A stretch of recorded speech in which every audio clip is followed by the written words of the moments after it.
true. It's actually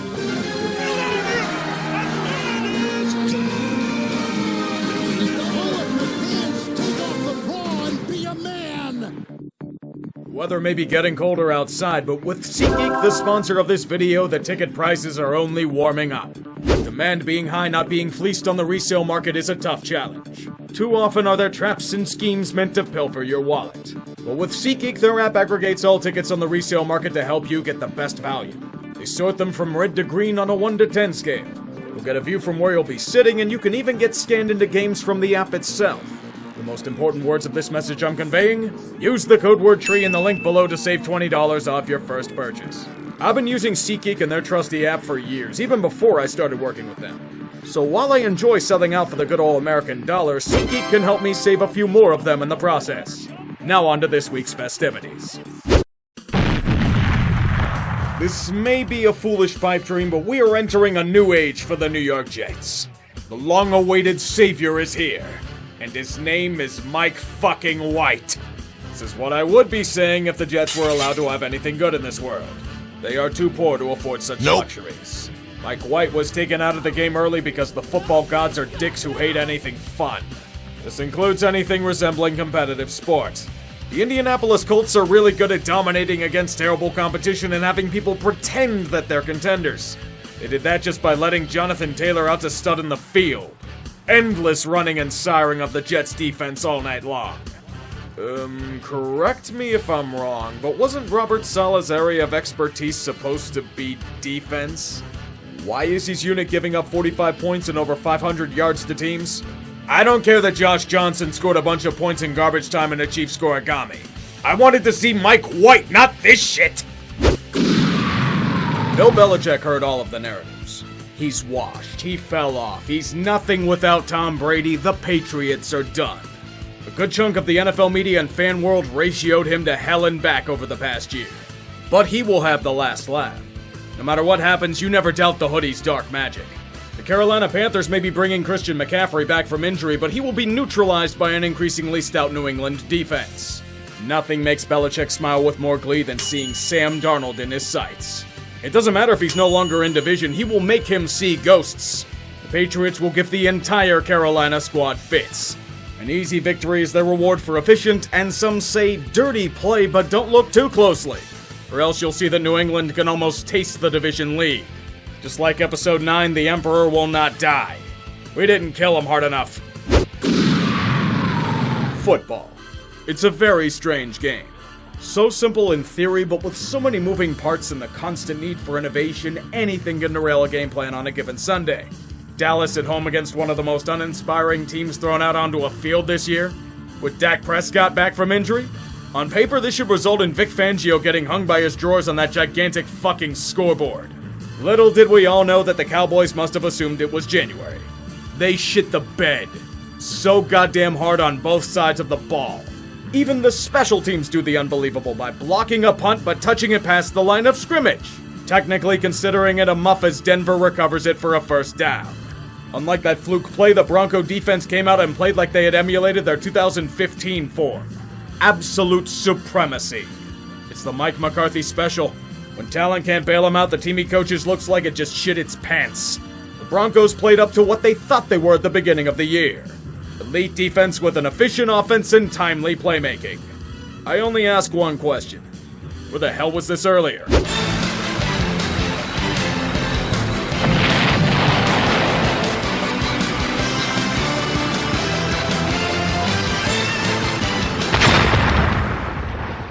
This is how Tank Bowls should be played. Both teams doing everything in their effort to lose this contest. Every single one counts on the road to the number 1 pick. The Dolphins may not have their first rounder, but with 2 out of action yet again, they must rely on Jacoby Brissett to ruin everything. Tyrod Taylor may be back for Houston, but he and Miami got into the spirit of the tank by running a kitchen for the less fortunate. Free turnovers for the homeless. 9 of them in total. Many left the rec center with full bellies tonight. This game was a shit show. Sloppy football, chaotic execution, and desires to punt away the season for a brighter tomorrow. It was abysmal perfection. The worst part of it all was that it had to end. The Dolphins saved themselves from more humiliation and allow Houston to win the almighty Tank Bowl. The quest for the top draft pick continues on. The only thing that would have made this game better was if Sparrow Ditas was on the call. This is the story of a man named Odell Beckham Jr. He was once one of the hottest names in football. That one-handed catch was incredible. He put up numbers with the G-men, and did I say anything about that one-handed catch yet? But ever since those highs, it's been pain. In a quite literal sense. No matter his ability, he would either deal with injury or be tormented by boat parties off the field. Once in Cleveland, he had remained dormant for a minute, but in OBJ's world, time is short. He needs to be the center of attention on the offense. And now he isn't. Like all stable individuals who don't need constant reinforcement of how good they are, Odell brought in a secret weapon to bring his case out to the world. His daddy. Credit to the editor Beckham Sr. hired, the video he posted on Instagram really brought out the feels. Everybody hurts. Especially OBJ. He's being held prisoner since he's not the first read on plays. God forbid they understand context or play call or defensive coverages or anything like that. Panic time is emerging. Cancer has once again infected Berea. The Browns needed to act quickly lest they reemerge as the factory of sadness. As the drama had unfolded, they told Beckham to get bent, forcing him to leave practice on Wednesday and never return. Happy 29th birthday, Odell. Your present from Cleveland is being cut to go wherever the hell you want. Here's your suitcase. We can only hope you find peace and stats elsewhere. In this apparent turn of events, freeing themselves of OBJ allowed the Browns to play up to their potential and beat the ever-loving shit out of their cross-state rival.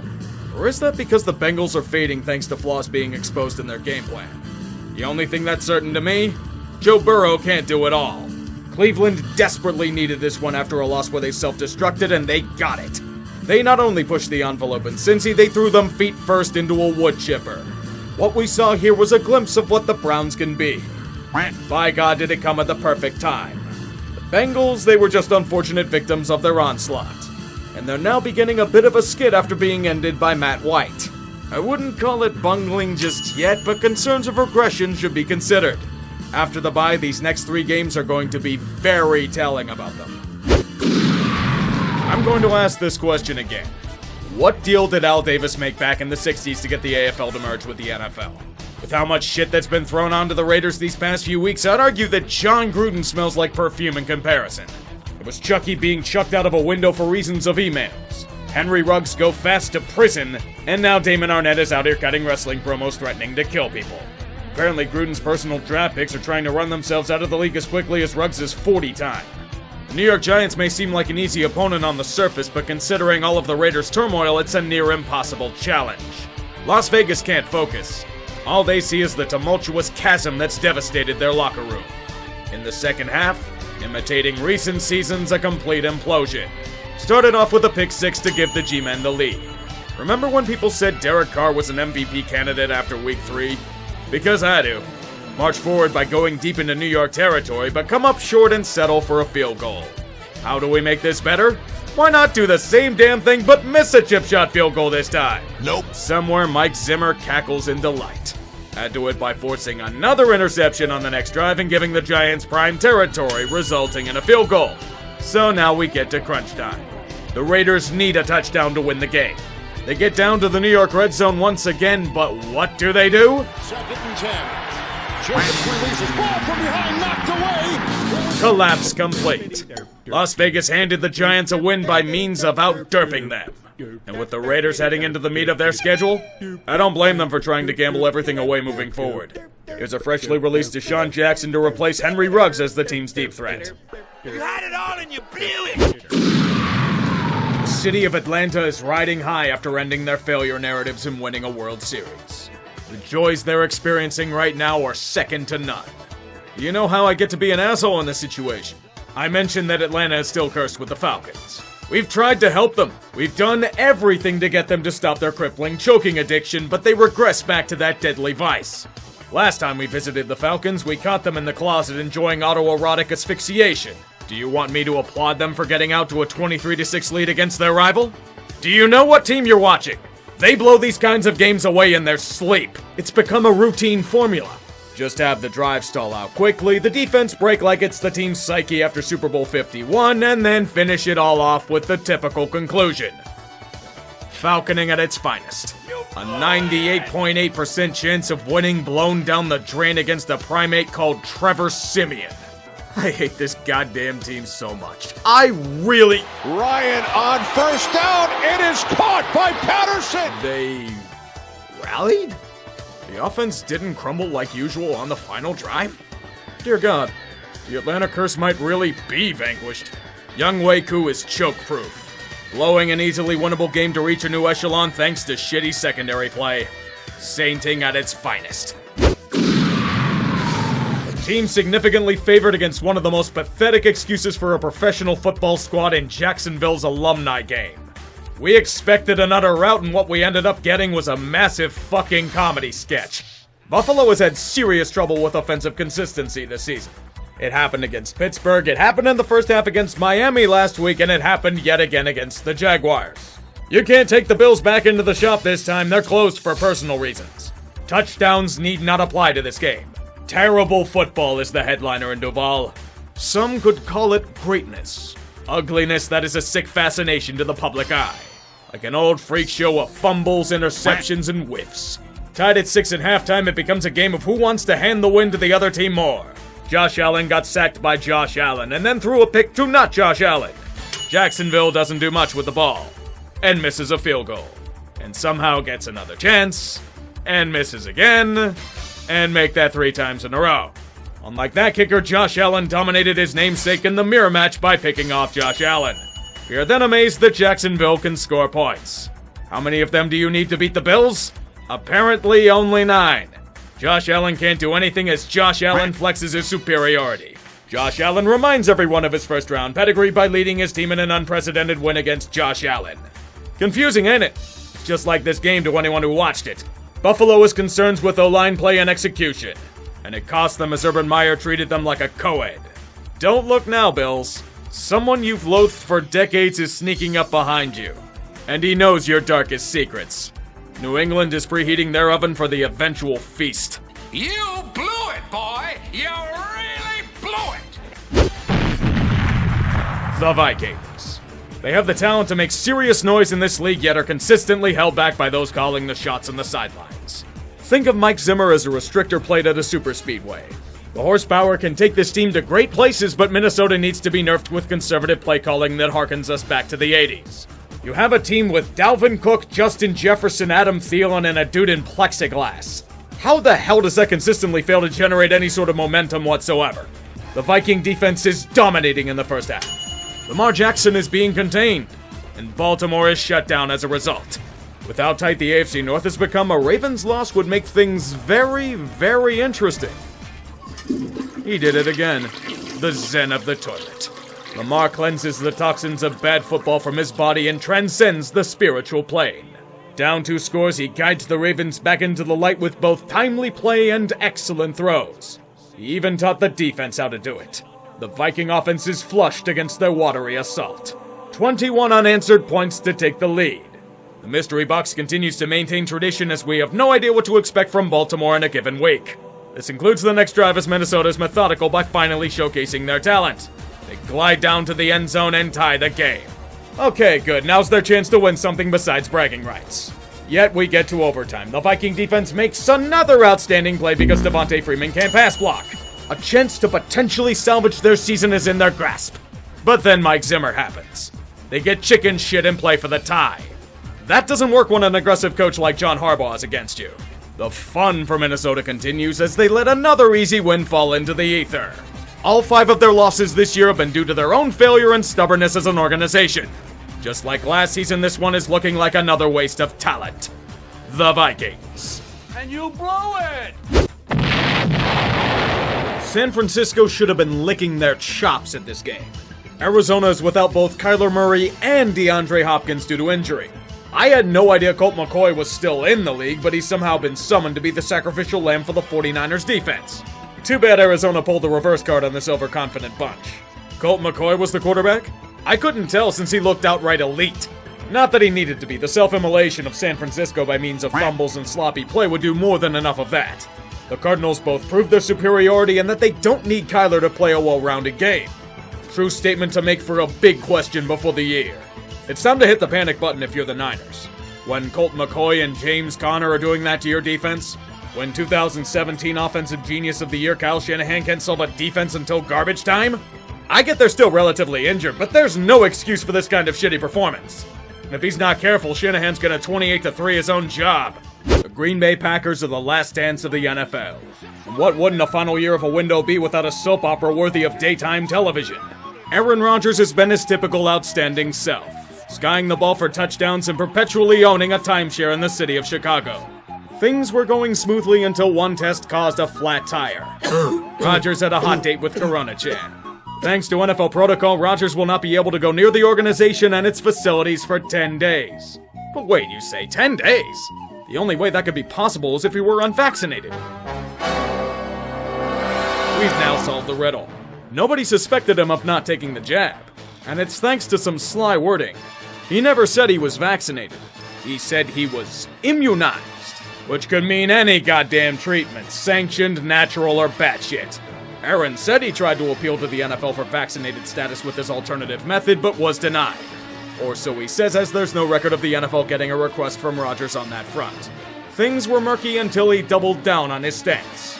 He cited his reasoning for refusal was because he's allergic to an ingredient in the mRNA vaccines and Johnson & Johnson got pulled for blood clots in January. Makes sense in that regard, but he should have stopped there. Talking is the best way to self-incriminate. Rivaling Johnny Cochran in expertise, he name-dropped Joe Rogan and quoted Martin Luther King in his defense. Really? We're citing Dr. King for your epic struggle of inconveniences? Quite the scholar we have, don't we? You can be pissed at him, but did you seriously expect the dude to abandon his family and converted to Scientology to be logical? That's your mistake.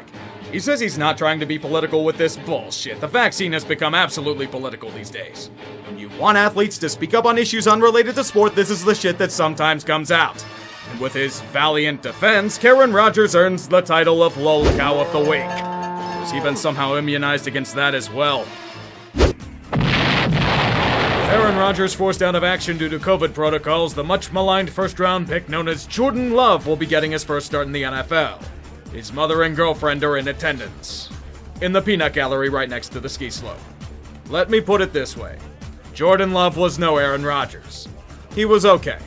That's about it. And that's not good enough to win games if nothing else is working. Mason Crosby malfunctioned and they put up a goose egg for a long time.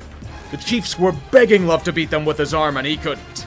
This is a bottom 5 defense he's facing, by the way. And it's not just the Packers. Both of these offenses have been immunized from scoring points. Kansas City is the luckiest team in this fucking league right now.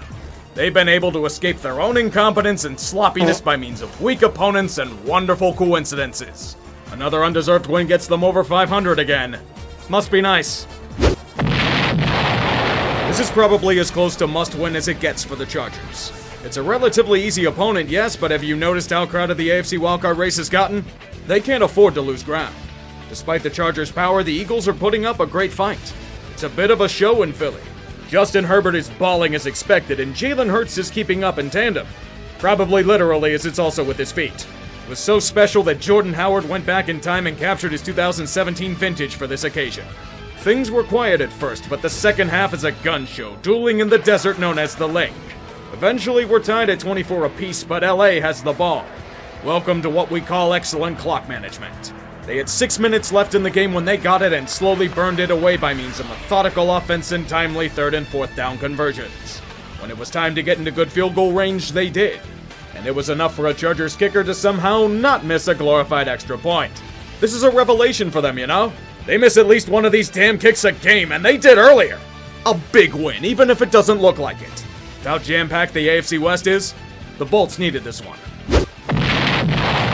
Tonight in LA, we will see the debut of a legendary player on his new team, Adrian Peterson. He's replacing King Henry, but his conquering spirit remains with his soldiers. People said the Titans were done. They're nothing without Henry sending men into a black hole with his stiff arms. The Rams will crush them like the puny insects that they are. Tennessee took that as a challenge. Great teams always thrive when adversity is at its worst. And the Titans passed this test with flying colors. It also helps when Matthew Stafford decided to channel the entirety of the Detroit Lions franchise in the first few quarters. Did he not watch Carson Wentz try to play hero ball against this exact same team last week? The 2 pick sixes are more than enough for the Titans to separate themselves from their allegedly superior prey and win their 5th straight. Somewhere in an injury tent, King Henry smiles down on his men. They have succeeded, and they'll continue to hold serve in the AFC. Now go, Tennessee, on to your next victim. This was one of the most heinous displays of ref ball I've seen in years. As a fan of the game of football, the sport was delivered a massive black eye due to a level of rigging that would put third world dictatorships to shame. Normally, the Chicago Bears and Pittsburgh Steelers would engage in a contest that would be seen as legitimate, but this was before everything fell to shit in a handbasket. Early on, there were some borderline decisions made, but nothing too out of the ordinary. Pittsburgh had a sizable lead, and the Bears had a sizable handicap called Matt Nagy on them. But then we get to the second half, and the bullshit commences. Chicago somehow manages to do this thing called offense. I know, it's shocking to me as well. Justin Fields is flashing his talent and throws a touchdown to Jimmy Graham, who's somehow still a thing. But hold on a second, the refs have money on the Steelers, obviously. This is apparently a low block, even though they barely touch Watt and it's in the line box itself, so it should be legal. Did you expect Fields to get calls that every other QB gets? No, he's used to getting killed, right? Zebras are Giants fans too, you know, they want that high draft pick. 4 points are shaved off the score. Somehow both of these teams aren't being absolute garbage on the offensive side of the ball. And I guess they can let the Bears score points for once. Fine, they need to keep the game close to ward off suspicions. Pittsburgh gets the ball back and Deontay Johnson is pushing off the Bears defender? This is obviously defensive pass interference. No, there's no favoritism here. The NFL just hates defenses. It just conveniently allowed the Steelers to gain 3 extra points off of it. The Bears are still fucking up everything in sight, so it shouldn't be much of a problem. Pittsburgh just needs to field this punt cleanly and... oh boy. This is gonna be controversial, isn't it? He's losing control of the ball before he hit the ground. Damn it, I wanted peace! The refs will make it up to Pittsburgh, though. Pittsburgh gets it back and... oh no, not a sack on 3rd down! They need something to tack on Chicago quick! He's just standing there, menacingly! Are you fucking kidding me? This is taunting? How the hell is this a penalty? He's just looking at the goddamn sideline and didn't say anything! Are we seriously in a state of the league where defenders are punished by simply staring in a certain direction for a few seconds? If you want to penalize something, how about a fine for the ref that channeled Chris Pronger and fucking hip-checked the defender as he went to throw the flag? Add 3 more incredibly undeserved points for Pittsburgh that could just as well be called hanging chads. Even then, Chicago is witnessing the talent that was advertised of Justin Fields at the draft. They need to beat both the Steelers and the refs today. And they're so close to doing so.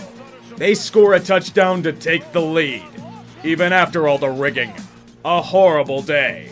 Thank God that Robert Quinn has been bought because he keeps lining up in the neutral zone. If you're hearing this, Robert, the check will be in the mail tomorrow. The Steelers kick a field goal and false hope consumes me whole. What a goddamn travesty of a game. If I'm Matt Nagy, I'm going scorched earth on this bullshit since I'm probably getting fired soon. The Chicago Bears should have won this game. They had it stolen from them. As a fan of football itself, I'm infuriated. The match is tainted with the stench of bullshit, and absolutely nothing's going to be done about it. I am really starting to hate this league. See you next week. Football is a brutal game. May the bell toll for the fallen.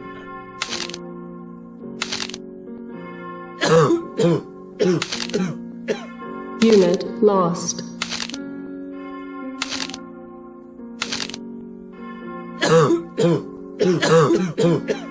Unit lost. Unit lost. Unit lost. Unit lost. Unit lost. Unit lost. Unit lost.